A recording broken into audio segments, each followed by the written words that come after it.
तो इस वक्त की बड़ी और एक और अहम खबर आ रही है। जानकारी मिल रही है कि सीज फायर पर एक बड़ा बयान दिया गया है इजरायल की तरफ से।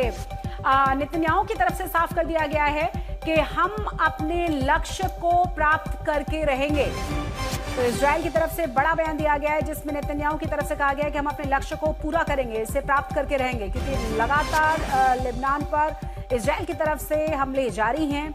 और अब कहा गया है सीज फायर के बारे में, जब सवाल उनसे पूछा गया कि हमारे हमले जारी रहेंगे जब तक कि हम लक्ष्य को प्राप्त न कर लें। और आपको ये भी बता दें कि लगातार जब से ईरान के साथ युद्ध शुरू हुआ है, लेबनान पर हिजबुल्लाह के अलग अलग ठिकानों पर नेतन्याहू और उनकी तरफ से हमले जारी हैं। साउथ लेबनान कहा जा रहा है कि लगभग खाली हो चुका है, लाखों लाख लोग वहां से पलायन कर चुके हैं। तमाम जिन रिहायशी इलाकों पर इजरायल की तरफ से बमबारी की गई है, उसमें इजरायल का कहना ये है, दावा ये है कि ये तमाम हिजबुल्लाह के ठिकाने थे जिन्हें तबाह किया गया है, जिन्हें नेस्तनाबूद किया गया है। अब सीज फायर पर नेतन्याहू की तरफ से फिर से बयान दिया गया है कि हिजबुल्लाह शामिल नहीं है इस सीज फायर में और हम अपने लक्ष्य को प्राप्त करने तक इसी तरह से हमले जारी रखेंगे।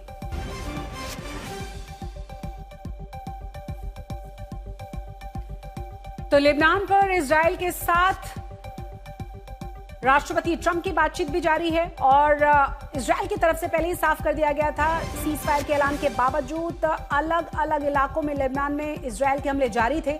अब उस पर बड़ा बयान भी सामने आ गया है जिसमें इजरायल के प्रधानमंत्री की तरफ से साफ कर दिया गया। नेतन्याहू ने साफ किया है कि जब तक हम अपने लक्ष्य को प्राप्त नहीं कर लेते तब तक ये हमले जारी रहेंगे।